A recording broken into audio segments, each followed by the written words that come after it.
Hello, welcome to Reanimated. This is episode 345. It's a big number, but they just keep getting bigger. I'm Stuart. I'm one of your hosts. I'm in California. We're going to talk today about Tales of the Walking Dead, the last two episodes of that season, maybe the series. But with me, helping me do that, is our inevitable co-host, H.A. Conrad. Inevitable indeed. Hello. Hi. You're back from the coast, right? I am. I'm back. I guess you're on the coast still. I am on the coast, but I'm back from the island. I did not get eaten by a shark, which is cool. And we're now fully into fall, or at least false fall, as I call it. Which, we usually get a warm up in October, but for now it's feeling a little Halloweenish, which I really enjoy. It's my favorite time of the year. Grocery store certainly feels like Halloween right now. I don't know if you've been into one lately. I try to avoid them generally, but yeah, there's been a lot of that.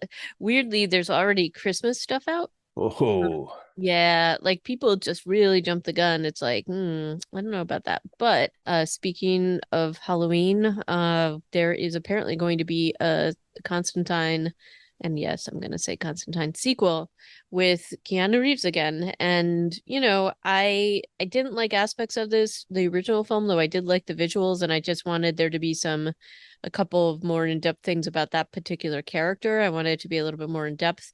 But I can't argue with the lineup they have. I mean, they've got like the original director and some J.J. Abrams involvement. They've got Keanu back. I liked Hellblazer as a character is amazing, and that's sort of, it's a complicated character, so maybe they'll reinvigorate this with the sequel, but I'm pretty excited about it. it's crazy. It's going to be like 20 years between the two films. I know he still looks pretty good though, so let's see what happens. Maybe he'll be even grittier in this one. I wonder if he's going to smoke. Maybe. Yeah, it'll be interesting to see, right? And then but so more on that. I don't know that they've announced much more beyond this. And there was a series and there was somebody but it didn't really go anywhere. So unfortunately, we'll have to see if they incorporate or not into this thing. That was a decent show, and the guy, I believe his name is Matt Ryan, who played Constantine, was good, and he's shown up in a few other things. I don't know, is it like Doom Patrol or maybe some of those? Is he a DC character, Constantine? Constantine is he's in one of those comic book families, right? But he's I mean, it was Image Comics, so gosh, why this is okay. I will admit to you, I still am having some COVID brain, and it's kind of rough. And then in Sandman, not to give too many spoilers, but they had a Constantine adjacent character also, which I don't know what you thought of that. So it is DC then. So yes. So yeah. And I haven't gotten into. I think I'm like 2 episodes into Sandman, because I have to watch it solo. So my goodness, how have you managed to wait this long? I know it's something like you're a Neil Gaiman mega fan. I know, but this isn't okay. So I have some issues with Sandman. So that's not with the original franchise, but I think it's an incredibly difficult world to put into a live action show, which is probably why it's been delayed so long.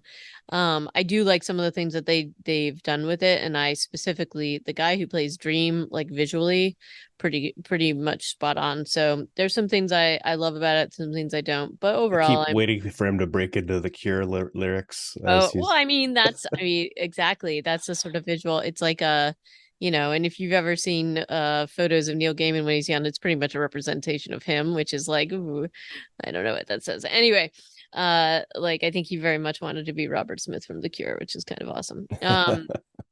But this is Hellblazer and so is Hellblazer and Constantine are two sides of the same coin? Is it the same character? I don't know that name. Well, Constantine is he is basically he is Hellblazer, so that's the character, and he was created by Alan Moore, and he's basically like a detective warlock occult guy, and so there's a lot that they can do with him, and sorry, it was Vertigo that was their not Image, that was their sort of like they would put him into like different like kind of crazy storylines and things like that. And so originally I think he was like a side character. So he would just like come and moonlight in other people's stories, So but it had yeah, yeah. that's like kind of how he made his first appearance. Like he was basically in I want to say Swamp Thing was maybe where he started out in that storyline, and then eventually had his own like his own sort of universe. But the Hellblazer character is kind of cool. It is definitely like and then he shows up in all these like different sort of like he makes these cameos, these guest appearances where which are pretty awesome. So I just think he's kind of fun. Um Well, let's see if this movie comes together as planned. I'll definitely watch it. I also, I mean, I'm not trying to, downplay Keanu. I think he's awesome. I'm not really interested in John Wick movies anymore, though, because I feel like after I saw the first one, I didn't need to see the other eight or however many they've made. mm, But I did like his turn as the gritty occult detective in the original film, and so I think revisiting that could be pretty fun. right. And then one just sort of fun little thing about Constantine, which is, um they went a completely different way in the films and whatever. But apparently there was a great admiration for Sting and that he looks like Sting and they wanted him to look like Sting in the comics. And I guess they were afraid that that they wouldn't that Sting would be unhappy about it, but apparently he was quite flattered. But yeah, so like Keanu Reeves obviously looks very different than that. So And Tony Moore likes Sting, or what? I don't know if it was him or the artist. Yeah. Basically like um they were all in agreement that they wanted him to just sort of make these like weird appearances. And I think Alan Moore it was like a more of an artist thing and he was kind of like, okay, how do I fit Sting into like these storylines or whatever. But anyway, it's just kind of funny. So this is kind of like making Wee Huey look like Simon Pegg in Yeah, kind of, The kind of. Boys. And then the other thing that really just makes him kind of an interesting character, especially given, I mean, like it's so obviously so much different now, but he is quite fluid in terms of his sexuality. So he has relationships with everybody and it's kind of cool. None of his relationships are generally successful. Um but that's just sort of his character in general. So anyway, um that was something that was pretty early on a different thing to be portrayed in a kind of comic. So and honestly that's a little bit like maybe they would have gotten there and maybe they'll get there in the sequel with this with Keanu, but they didn't really delve too much into that with the first one. So or the first Okay. movie. Well, other news, we've got a couple of trailers that dropped. I would say I'm not like super excited about either of these projects, but They're a little there's weird. yeah, The the loneliest boy French in the one is world. the French one is only really minusculely zombie related at all. And let's Yeah. start with that, which is called The Visitor from the Future, which I believe is based on a comic also. Hmm. And it kind of plays with time cops sort of thing, and uh time travelers coming back to warn the present that if they turn on that nuclear reactor, it's going to create an apocalypse. Well, there will turn people into zombies. And then there's, based on the trailer, which was all in French, and I caught the first couple lines. Oh, that this was pushing my knowledge of French. Like I had to rewatch it and I was like, okay, I got that. And it's like actually not that difficult, but it's not too um hard, but there's just yeah, a but lot. basically it's like, the end of the world is coming. There's some kind of like thing that they have to change in the present to save the future. A lot of apocalyptic visualizations. Definitely some humor in Yeah, a there. lot of humor. It's going to mix sci-fi, post-apocalypse, zombies. So I don't know, could be interesting, could be cool. Eventually, hopefully they release it with English subtitles at some point. But I would be willing to watch it for sure. Yeah. And then there's The Um, Loneliest Boy in the World. And yeah, HA, what did you think of this? I honestly wasn't sure what to think. It's very weird and slapsticky and a very like a stylized um kind of vibe to it, and a very like kind of like a surreal vibe to it. But I mean, and again, there's like a lot of humor in it. It felt very Tim Burton to me. Um, Yeah, I'd see that. so it's got like, and how they're kind of billing it is like as a fairy tale with zombies. So it's like a gothic horror. It really felt a little bit like, I don't know if you saw the Dark Shadows remake that Tim Burton did, but that's the vibe that I got from it. I was And feeling it's some definite Johnny Scissorhands. Edward? yeah, Not Johnny. Edward Scis Edward. Edward Who's Scissorhands. Johnny Johnny Scissorhands? Depp Scissorhands, yep. But it's got like a pretty like deep cast. So it's interesting. I just don't know. Honestly, I'm not sure where to place this. It's like it's definitely a macabre, but like has a lot of humor in it and is like got some weirdly nostalgic and sweet moments. Yeah, So it's nostalgic if you can look past the fact that this guy's probably digging up dead bodies and then just living with them in his house because he's lonely. because So he's there you go. lonely. And I But I think mean that it's might be the got meta plot. you've just got a pretty big cast in there, like a shockingly good cast in there. So I don't know if they all just saw this and they were like, "Oh, this seems kind of like fun, so we'll just do it," right?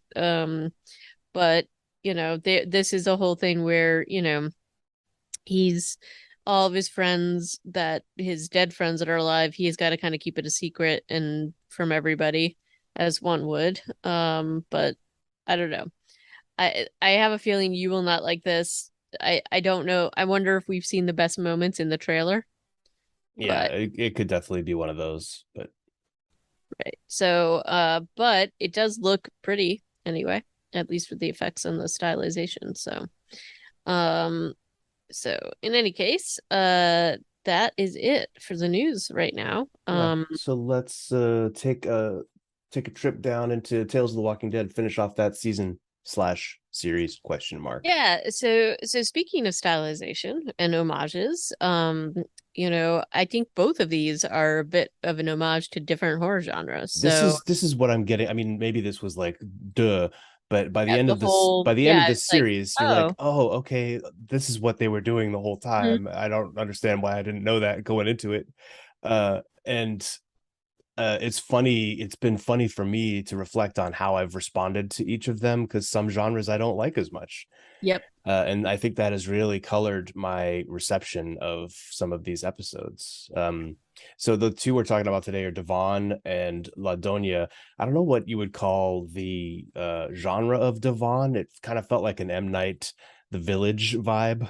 I don't know, do you ever see that movie when you could? Yeah, I did. It felt like that, but it also felt to me like Tales from the Crypt, very much so, like those kinds of like horror-y, like genre Kind of like a television Twilight shows. Zone sort of thing too. Twilight Zone kind of a thing with Tales of the Crypt, and like it very much had that vibe to me. It was definitely it had a lot of Night of the Living Dead like imagery, I think. Just in terms of them going after him and him being sort of the focal point of this thing, Once although again, the it's slightly music different. was a big element too. Yep. There's a lot of Yep. jazz. There was a lot of jazz trumpet. Yeah, but there was also, and then there's the sort of uh there were things in it that I like wasn't quite sure what to do with, like, so to set the table here, the main character is already just kind of like this. He has a head wound. We don't know what's happening. There's a big mystery from the get-go for this guy. It's got this level of like stress to it because he doesn't remember what's happening, but is also being pursued by this group of people. And so it's like both him and the audience trying to put the pieces together. Yeah, and he's Um, somewhat an unreliable narrator right, because of that. until the end. Yeah, but because of his amnesia, which is a Right. tired trope, right? I mean, It like, is a tire trip, and I thought it was okay how they used it here, sort of. But the thing that I was having, and maybe this is just meant again, meant to be in a different part of the multiverse or something like that.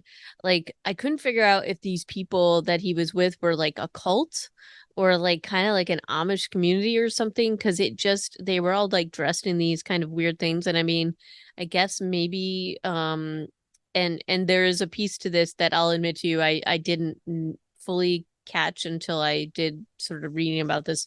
There is a callback to something in the original series in this particular episode, which what I'm about to say then maybe connects it a little bit, but it felt only almost culty in a way that Jadis's people were culty. And one of the things you and I had talked about was, wait, how does this weird group of people, like it hasn't been that long after this whole thing happened, like how does this weird group of people suddenly have their own language and these strange outfits, and like it takes a lot of energy to come up with these kinds of outfits. um so I wasn't quite sure where to place these people and why this had happened, or if it was like a completely separate world, right? So Um, okay, I don't know much about the French or the main Acadians or the this French dialect in the US, which is apparently what they're also referring to. mhm. But I know that there's been some work to like preserve the historical significance and culture of this group of, you know, linguistically minority people in the United States. And so I can imagine that a Amish approach to things like you know, maintaining history, like making your own clothes at least, would that kind of jives. It didn't feel I don't know too about jarring that. for me. That was just weird. And that's why it had the villagey feel. Like it felt out of Yeah. time. The language thing, like, look, around the border of like Canada and Vermont, you definitely have some people that are like, there is, I mean, up until sort of 9/11 and other things, you used to just be able to like people would cross the border all the time. And definitely in like the Quebec in that province, there is the almost like I don't want to say like weird effort, but a very stringent effort to preserve that kind of dialect, which is archaic French. And it's so you could that isn't beyond to me, this is like that could make sense if you're like up on the sort of in the hinterlands of Maine that this could be the case. But the outfits and stuff like that, I don't know. It That was feels too much. it was too much if like to not explain why it was happening, right? Like I just wanted sort of like why is this weird Well, community they here? don't Like they don't really talk about where when they are in the apocalypse either. Like if they could be 10 years after, our current Walking Dead timeline is. Um, you know, so in that well, case, and I think it probably is because of the thing I'm about to talk about. Do you want to talk about the Easter egg that they oh yeah, throw in what is here? the Easter egg? So the Easter egg is like when he pulls out that photo, there's like a PPP card, which is the one that they found after Heath was I missing. missed that. I saw the Um photo, but there was a PPP, or I thought it was 666. I guess it is PPP. Yeah, it was PPP. And so I think that's trying to connect it. So, I mean, we may see Davon again, maybe in the original, like pop up again, which would be cool because, as you know, I am a pretty big fan of this particular actor from The Boys. And honestly, I was like pretty in terms of his acting ability and what this character allowed him to do. I was like, oh, this is kind of a cool role for him. And if he does pop up again, I'd be really psyched. If he shows up in the or one of the spin-off series, I guess at this point. Um, but what did you think? I'm sorry. No, I'm just kind of my head is spinning about this potential connection between Heath and Devon. What did I think about the entire episode? Yeah, I mean, I just think that as an actor, this is a pretty cool one for him to have. Yeah, like Like Jesse Usher gets to stretch his legs a Jesse little bit. Usher is like just doing a he did a fantastic job in this.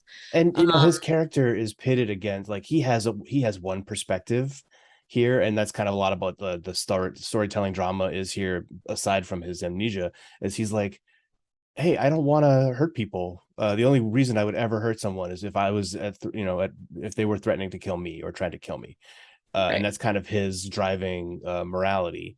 And yet, you know, throughout the story, that keeps getting brought back mostly through flashbacks of this woman Amanda saying sometimes murder is mercy, and sometimes you got to murder.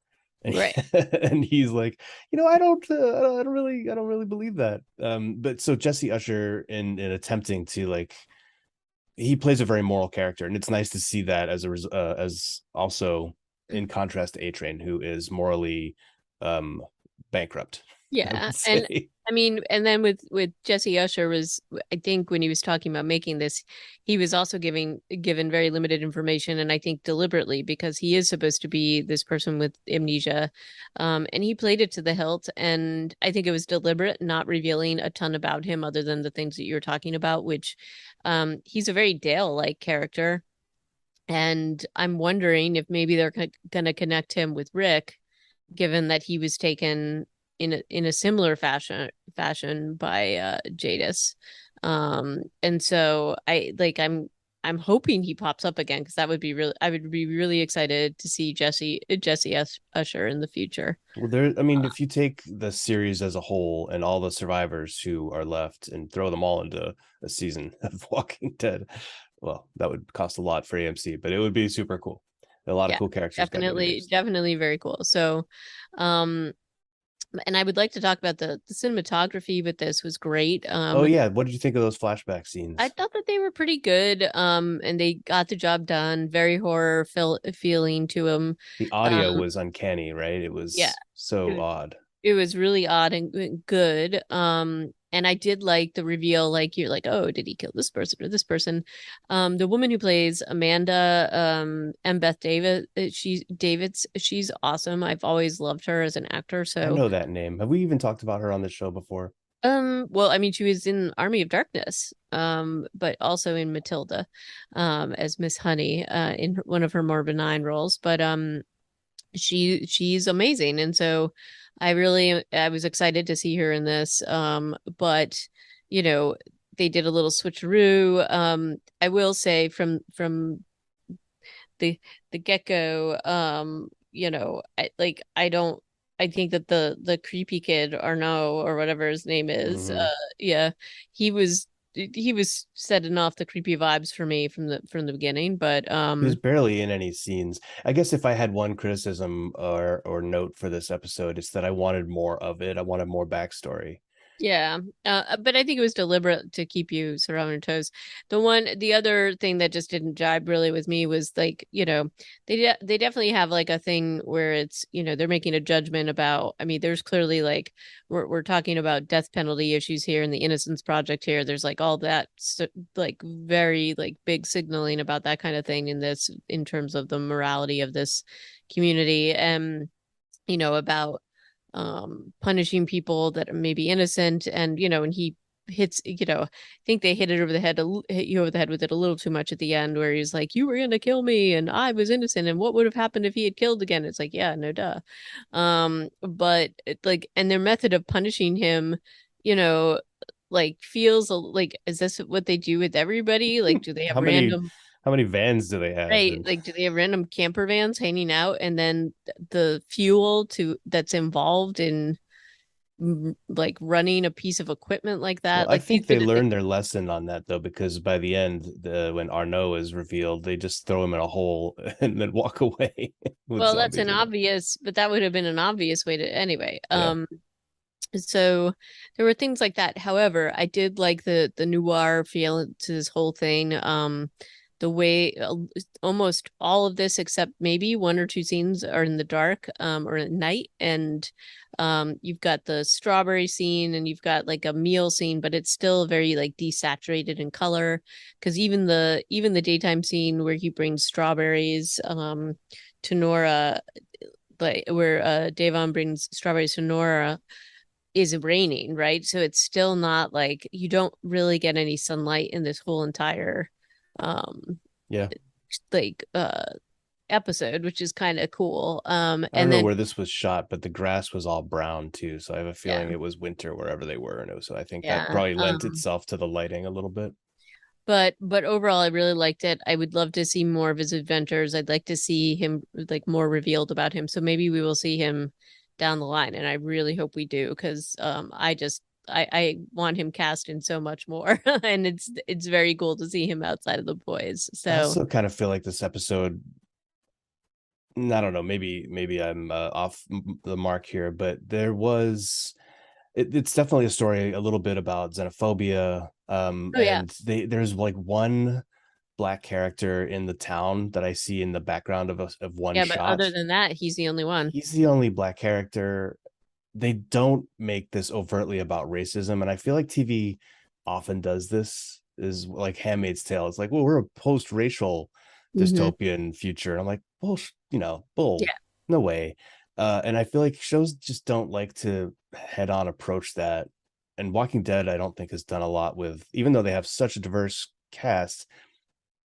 Have they had any like neo-Nazi or like racist white characters who are just persecuting black characters? I don't feel like, unless I'm forgetting something. well, other than Daryl's brother Right. Okay, so from earlier Earl, on in the series, they definitely had some of that, and it was T Dog yeah. and yeah, And etc. he was definitely after, that was that's the one that I can think of off the top of my But head. doesn't it feel like, I'm not saying there's an opportunity to tell a story here that is pretty obvious in our country, like it just feels like there's an elephant in the room that they're not even addressing. And instead of his final message being like, you judged me too quickly, and just how you should feel bad about that, why isn't there anything like, I just don't look like you guys, so screw you for judging me based on that. I don't know, it just felt like the show did not try to approach Yeah, that it head on. didn't go enough in that direction. One thing we didn't talk about, which I think was one of the most traumatizing things, is like when he wakes up in this community, they've amputated his leg. And that's like, so Had he's had, they, or I think they did. did they They did. saw it off? Yeah, I think it uh, was one of those flashbacks maybe. Yeah, Yeah, so and he's and he's that's amputated. like, another part of the trauma in all of this. It's like, well, they went through a lot to basically keep him alive, although it's a pretty traumatic thing since he doesn't really remember. I mean, maybe this character just has a lot of problems with memory. I don't know. But in any case, like the fact that he wakes up and he's having to rehab, he's there for a really long amount of time rehabbing with this leg. 7 weeks, yeah. So, anyway, I agree. I think they could have done more on that end of things. But I feel like they felt like they were to some extent because again, this is similar to Night of the Living Dead, where it's there's the only black character kind of like Yeah, being persecuted and telling his truth, and it's a commentary. So maybe they feel like they didn't need to do it in that I think it just aspect. needs to be done. I mean, I know we had two white people running the show. Channing Powell wrote it, and Michael Yep, Satrazemis shot it. So maybe they felt like they didn't have permission or some on maybe. some level to tell a story that fraught. But I mean, I just feel like showing it, and in the same in the case of Night of the Living Dead, where Dwayne Jones, I believe is his name, Hmm. right? Well, that part was not written for him or for a black man. It was written for anybody, right? And they just cast him because he read well, I assume. And we've read interviews with Romero that said that after the fact. Hmm. And so, like, that's another missed opportunity, because clearly we can ascribe all sorts of meaning to the fact that he was the only black character in a white cast. Right. And the way he goes out is definitely has all the hallmarks Right. of summary execution Right. and xenophobia, but they don't actually Say deal with it. it head on. And so I Yeah. just feel like it's the same sort of thing here. Yeah. I I also can. want to take umbrage with Jesse Usher's pronunciation of French. Yeah. Well, it's also like archaic French, which is pretty difficult. So Yeah, but he's like "j'y verrai," which is "I will see," and then in the end, his final words to Nora, his was sort of girlfriend, and then she became one of the lynch mob, was "je verrai," which was "I have will see." yeah, I know it's not good. But anyway, but overall though, I did like the episode and I liked the feels from it. And again, I just hope that it's the beginning of seeing this character maybe down the line. So maybe with Rick, it'd be even better. So and then maybe like I know that the question keeps coming up, but maybe we'll eventually figure that out. So Um, yeah. this episode also deals with a serial killer who's killing children storyline, which is part of, like, intricately part of the issue. And maybe that's a callback to, the prison storyline with the serial killer Yep. there too. I think, there might be something there, except that guy was already a prisoner and totally insane, and probably wasn't killing them because of he was worried about how they would end up. No, I mean, well, and I think that that's a commentary about, what this world is, what it is to people, what it does to people's minds. Mm-hmm. And then which is interesting because the next episode plays on that too. Um, so the next episode is very much a haunted house episode. This is a Um, definitely different genre. yes, without question. And it's there's a lot of questions I have about it, but overall I thought that was it was but there's some things I think weren't answered about it. But um basically La Doña is the name of the episode, and um this this heads into the supernatural kind of world, and very much a haunting. I don't want to say haunting of Hill House, but like a haunting episode, um which starts out with Eric and Idalia. And they are taking refuge at this woman's house who is a bruja. And it's even from the beginning, it's a little questionable about how they figured out where this was. Dali, like, she somehow knows this is there, but they're being followed by a walker named Maria, which they haven't taken out, which is kind of weird. Um, Yeah, because it turns out they have weapons. I was assuming that they didn't, but they were also they easily do. able to stay ahead of her. So, because she had a broken ankle. Right, So, but it's all like, and there's a lot of things about this episode, and similar to the last episode where they're revealing things about the characters, and that there's a lot more like sort of happening under the surface. Um, they're finding their way to the house. There's definitely, she keeps saying we can maybe only stay one night. She's hearing weird whispers in the woods. You don't know whether this is because like she's mentally ill or something like that. Um, you feel like and she was hearing whispers before they got into the house?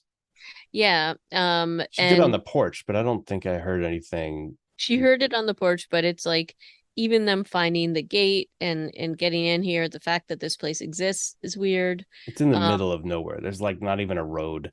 can we also talk about the number of candles that are going on in this house? A lot of candles, a lot of crucifixes. A lot of candles. And fire hazard. They are going through the house, and I guess my question is the bruja, La Doña Maria, is she Alma. actually Alma, sorry. Is she actually alive? Is this a hallucination that from the beginning? Well, yeah, you don't really ever know with one of these kinds of horror stories. Mm-hmm. Certainly she seems alive when they first meet her, and then she chokes to death, which is like, what a I way to thought, go. and I also thought, like, did she choke? Did he poison her? Like, there's a lot that's revealed about these characters where you could see that being the case, and I You felt like that was a little bit of tension that maybe like Dolly knew that he had poisoned her or she had. I don't know, but the whole thing is very odd. And but with her death comes this idea like that, you know, Eric wants to stay in the house. Dolly does not because she feels like it's bad juju, and it clearly is. clearly Um, is. but like I do like how it goes down this path where you don't know what's real or not, where it's like playing with their heads. It's kind of asymmetrical too in how it plays with their heads. At first, it's Dolly getting like more visions and hearing Doña Alma, Mm-hmm. and Eric seems completely fine, and then he gets his parrot buddy, but like, and within a day or two, he's actually even worse than or they're like kind of similarly as bad as Right. each other. But I kind of like that construction that they kept going back and forth with who was more lucid, and Right. it was never until the very end. I think neither of them were completely batty at the same time. Right. And I do like the mechanism that they use the parrot. The parrot says creepy things all the time. I gotta tell you, I don't know that I would ever be excited to find a parrot. Especially a Um, parrot that can speak Spanish and English. right. But also they're really loud. And, the parrots that live in our neighborhood, which are like resident in the cemetery here are really loud and annoying. And I just like, and then to add speaking into that and saying weird things to him is it's pretty creepy. Like I did love the visualizations of this, the creepiness of this, like you never know what is real and what is not. You reveal more, or they reveal more and more about these characters and their connection with each other. And Yeah, eventually and that's I think an issue for me with this episode is like it feels a long time into the apocalypse. They're very comfortable, sort of. They're pretty comfortable right. with zombies, somnambulos as they call them, sleepwalkers. Mhm. Um, so the crux of this is that they have done something terrible right before they came to Doña Alma's house. They have a stain of guilt on them. They have the blood of their traveling companions on them was as they arrive, right? Like that's one of those Yep. reveals. Um, but like were they terrible people before that incident? Is that the incident on which they're being judged by this? This is a horror trope, right? Like you've done Right. something bad, you're going to pay for that. And that's the crime that they're getting punished for. Not so much that Doña Alma's dead. I mean, and also that they're squatting in her house. Right. But were they terrible people before they killed their 5 traveling companions, or however many it is? I kind of want to know more about their backstory. You know what I mean? Like, Yeah, and I wish they had revealed a little bit more of that, but I think that that's kind of the I don't know that they could go too far. Like I thought there was going to be some big reveal at the end or something, and there wasn't, where you figured out that they had done these things, or there was going to be some flashback to what had happened more specifically with the traveling companions. And from the get-go, you feel like there's something underlying like their motivation and that they're not good people because of how they end up here. And Doña Alma is like, I don't really believe that you live near here. How did you actually find this? And there is an untrustworthiness to them that I thought that they were going to be a little bit more direct about what they had done, right? But they never get there. They just punch them for the little flashes that we see, which is basically that they killed their traveling companions. yeah, and you don't get a great vision of that because it's like flashes of Eric seeing himself like pistol whipping them to death, basically, as they were running around him. Not a whole lot there. It didn't look like an actual fight. But in terms of like the horror visuals in this whole thing and the haunted house visuals, they do a lot with a little, just sort of like they deal with the cameras, the sort of photos that pop up, and that I thought was kind of weird. Tiny Um, Jesuses. well, the tiny Jesuses attack Dolly, which I thought was, creepy. That was felt Um, like some Sam Raimi stuff, didn't it? it did definitely, and especially the resurrection of Doña Alma out in the yard, which they see her like clawing up to the earth. That is very much that felt Evil Dead all the way. No, just that resurrection. And so I feel like they kind of threw everything but the kitchen sink at us in terms of this particular genre. But one of the more, to me, one of the more effective horror elements is like the photos that keep popping up in these frames that are like of them sleeping in the bed, which I was like, ugh, That was like, creepy. The fact that Dolly had set up an altar for Doña Alma to like try and mhm. plead with her to let them be okay. And the picture changes on the Yep, altar halfway through the episode. And you're like, yep. oh, and yeah, the jump scares of like the silhouette of Alma next to the bed as she wakes up. Mhm. There's just it's like kind Okay. of hits you nonstop. It does, but the pieces that I don't fully believe is that, Dolly's already feeling creeped out by this from the get-go. I mean, the minute you see that picture change, I think you'd probably be out of there. I Yeah, also and well, don't she think, she was all ready to leave that one morning, and then there's a zombie at the front gate, and they just don't leave. They stay right, there an entire extra day, which right, which is just weird. doesn't really compute unless this was like a compulsion, right? Which it Yeah, could be. maybe. But then the other part that just I didn't fully buy was that if you're in this creepy house, you're seeing a ghost over your bed or whatever, you're not going to go down into this strange basement root cellar thing. I With don't think I'd ever actual go. roots. I don't know that, like, especially, whether it's a nightmare or no, like the first nightmare she had down there about Doña Alma coming after her in there, I don't think you'd ever go down there again, ever. I think you would just, just get the heck and actually even out of after that incident, I think you'd just leave that house forever. There's no way you're staying there. Yeah, they definitely So stay longer than they even intend to. Clearly. And then the part that I just don't, where I was like, well, maybe Alma isn't necessarily, maybe she was already dead or something like that, but like, she banishes them to the basement, which is, uh and they're sort of the end of each other in terms of like they take out each other, and both of them are sort of accusing the other one of being more paranoid or messed up or whatever. And it's, I feel like Dolly can see Alma and maybe Eric can't. So because he keeps saying like that Dolly is causing everything. So um it's they leave this sort of like untrustworthy feeling about these two characters, but also how the characters are feeling about each other. And I thought that was a really interesting way to go with this story. They had moments of like real charm to them too, though, and like that they seemed to like each other. And Dolly seemed sweet with Doña Alma when they first met. She didn't seem like a terrible person too. Right. And Eric, off and on too. And I feel like a couple of times he said something to Dolly like, look, we were just surviving, and don't put all this on me. We were doing it all together.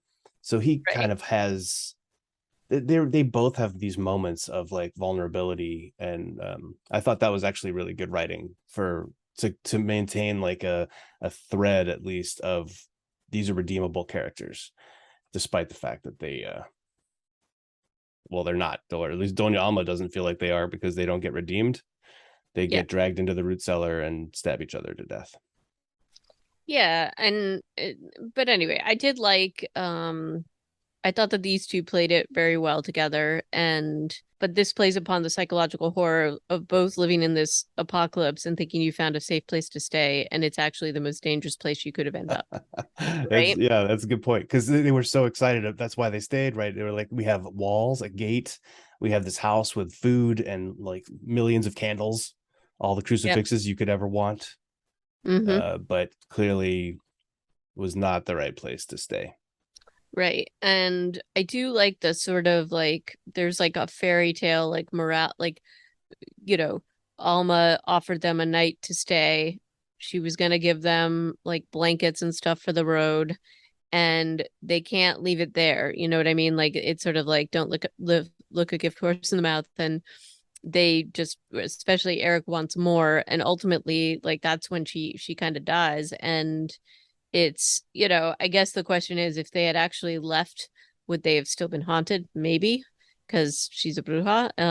But there's certainly payback for the fact that they have repaid this generosity, even of the meal and of the one night shelter, with their sort of selfishness, and they're not gonna. I think even if they had decided to take this storyline outside, I think they would have ended it in a bad way. Like Maybe. I kind of thought that they were going to get out of the house and then eventually like get taken out by another group or something like that, that there would be payback from Alma regardless. But there's definitely that feeling like if you're acting in a poor way, you will be punished. And it's kind of, I don't want to say the moral of the story, but their sins catch up with them ultimately. Yes, that there definitely is that horror. Oh yeah, you've sinned, therefore now you must pay. So let's that's, I feel like we've covered this episode and these two, and now looking back at these six, I don't know, like just looking back, taking the series as a whole, what are your impressions now? Overall, I really liked it. I think it was thinking outside the box. I think it's kind of fun within this universe, but I do feel like, and maybe there won't be an explanation, and maybe this is just to give people a little bit of creative license with the Walking Dead franchise. But with there's things that definitely do not fit into the storylines that we've seen in the original series, and some of the things, or maybe they're just trying to set the table for sort of some of the newer shows that are going to come, to maybe give you sort of like maybe like prep you for the fact that it may not completely adhere to things. I think that overall I really enjoyed it. I thought that the sense of fun, especially in the first couple of episodes, I really liked seeing it in that context. I know that some people haven't been thrilled with it overall because they're basically, well, that's the point then. It's basically Twilight Zone and The Walking Dead or something like that. But I think that there's been a lot of the same in some of these different in these series that we've seen, and it just felt very like we were retreading the same ground. So I like the idea that they were looking at stories in a different way. I like that people got to stretch their legs a little bit, basically to flex a little bit, in terms of these kinds of ideas. So overall, I'm in favor, and I'd be happy to watch another little series like this. I will be especially happy if we do see Jesse Usher down the road. That's the sort of like moral of the story. And honestly, I would like to see, like, if we saw some of these other characters, if we saw Evie and Joe, that would be pretty cool too. So Yeah. I don't know. What did you think? Yeah, I'm a little torn on it because I think I like the first two episodes the most out of the whole thing. And so I was started off on this real high. And Hmm. then I liked the alpha episode, and I mostly liked the last two that we just watched. Yeah, probably more enjoying the Devon episode than the La Doña episode. This was the thing that I was talking about at the beginning. It like kind of challenged my bias a little bit in that there are genres that I don't like as much as straight up zombies, which is why we have a podcast about zombies as opposed to horror, right? Or for True. me at least. There are versions of horror that I'm just not that engaged by, and I would say that the La Doña, the Bruja style of scary old lady haunted house is not something that really triggers my serotonin or whatever. Is that the right chemical in the brain? Doesn't it's not making me happy like straight up zombies do. And so for that, I'm grateful that there was an alpha episode in here which felt very familiar and cool, even though it had its own issues. Mm. But then I also enjoyed the getting taken out of that comfort zone a little bit, like you mentioned with the first two episodes, which did just have that lightheartedness that is very hard to find in The Walking Dead. Right.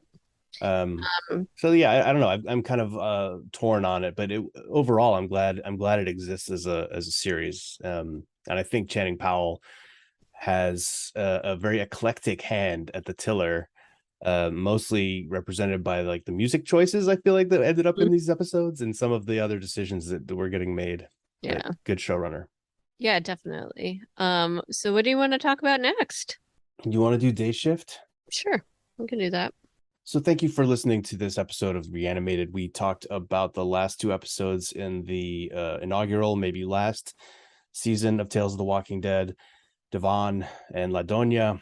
If you have thoughts about those episodes or the series as a whole, holler at us. It's great to get emails from you guys, and we do read and respond to them. And so give us a holler. You can reach us at reanimatedpodcast@gmail.com. We're on Twitter at reanimatedpcast.